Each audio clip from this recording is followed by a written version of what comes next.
Music artists and entrepreneurs, what's good? Mike Sarge here from MikeSarge.com, and today is the start of a new series, part one of my top pet peeves that creatives do. Just things that some creatives do that drive me absolutely insane, and it might even be stunning your growth and your career, and we need to talk about it. Today's episode is sponsored by Nectar Distribution, 520 Collective, and Classic Studios, so you don't want to miss this one. Now go ahead and hit that subscribe button, and let's work.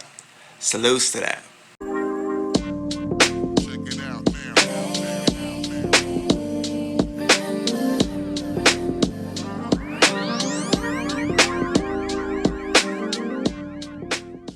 So on a regular basis, there are many creatives that I help out with their careers. And very quickly, like most times I just recognize that, wow, like a lot of them are super, like crazy gifted, crazy talented. The problem is a lot of them are stunning their own growth. Stunning their own growth with things that seem super small, and then they turn into very annoying, and then they end up being a huge issue. And these very things might even be stunting your growth in your career. So today I want to give you guys a quick list of my top pet peeves for creatives. Today is only part one, so if you're ready, you're willing to hear me out, not take things so harsh. No, I'm saying these things in love. Let's get it. All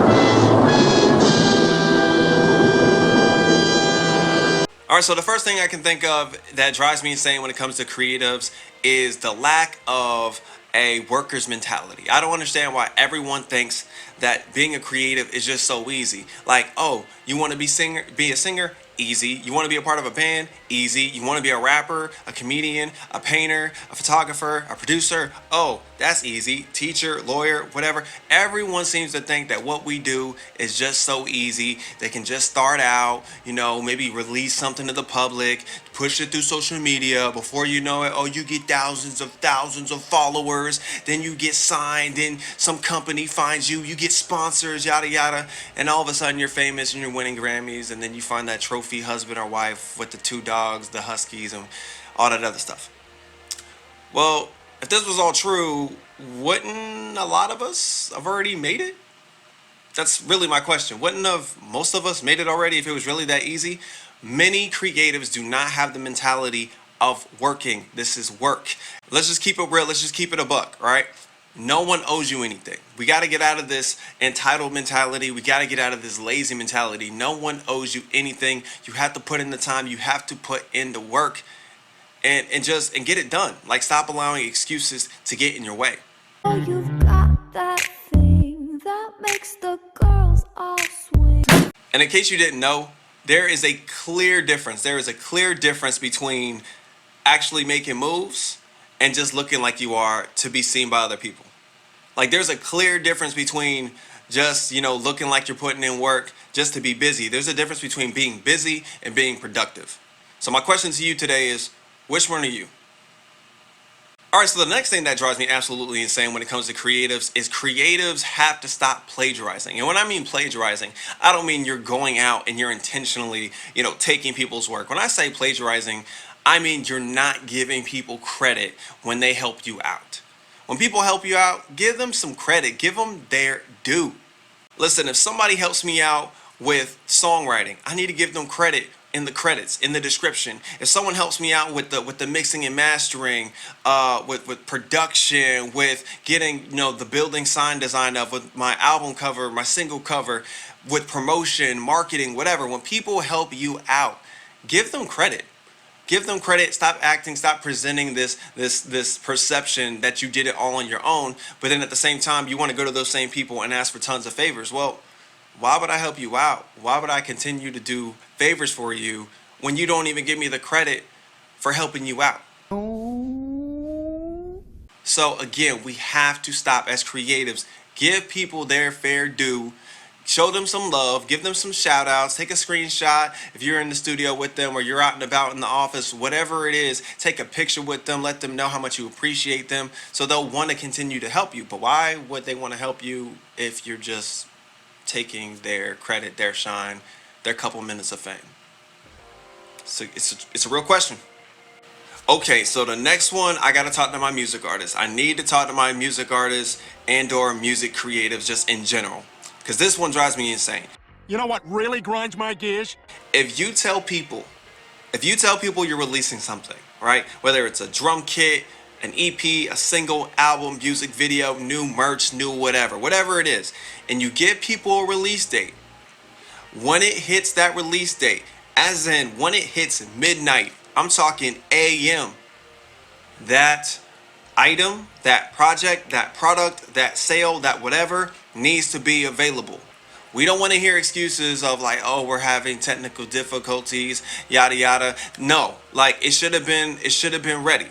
Again, that thing should have dropped at midnight if you're telling me that's when it drops. It doesn't need to be dropping early in that morning at 6 o'clock, 7 o'clock in the morning. It doesn't need to drop in the afternoon, so I got to wait on it. No, if you tell me that you're releasing something and you built up excitement about it, similar to a trailer in a movie, if you built up excitement, then when that date drops, if I stay up all night because I know your album is supposed to drop, your EP is supposed to drop on this particular day, and I stay up till midnight and it hits 12:01, 12:02, and I don't see it on iTunes or Google Play or Tidal or Spotify, like any of these places, I'm gonna have a problem, and it's gonna knock off the excitement and that joy to want to get it. All I'm saying is we have to do better. We have to do better. If you're an artist that tries to submit their content a week or two prior to the release date, that's not good enough. That's not good enough. Most of us have had this particular product or deal or song or a group of songs for at least a couple weeks to a couple months. So you need to plan out your release date at least 3 to 4 weeks ahead of time, or at least submit it 3 to 4 weeks ahead of time, so you give enough time for these distribution companies to actually get it up. You're not the only artist in the world to submit music. So how are you sure? Like, how are you going to make sure that your music's up when you're competing with thousands, but really millions of other artists trying to get their stuff up as well? Send your stuff up on time. Be prepared. Have a plan. All right, and the last one I'm gonna do for the day is fairly simple. Stop trying to guilt trip people into supporting you, because that is mad annoying.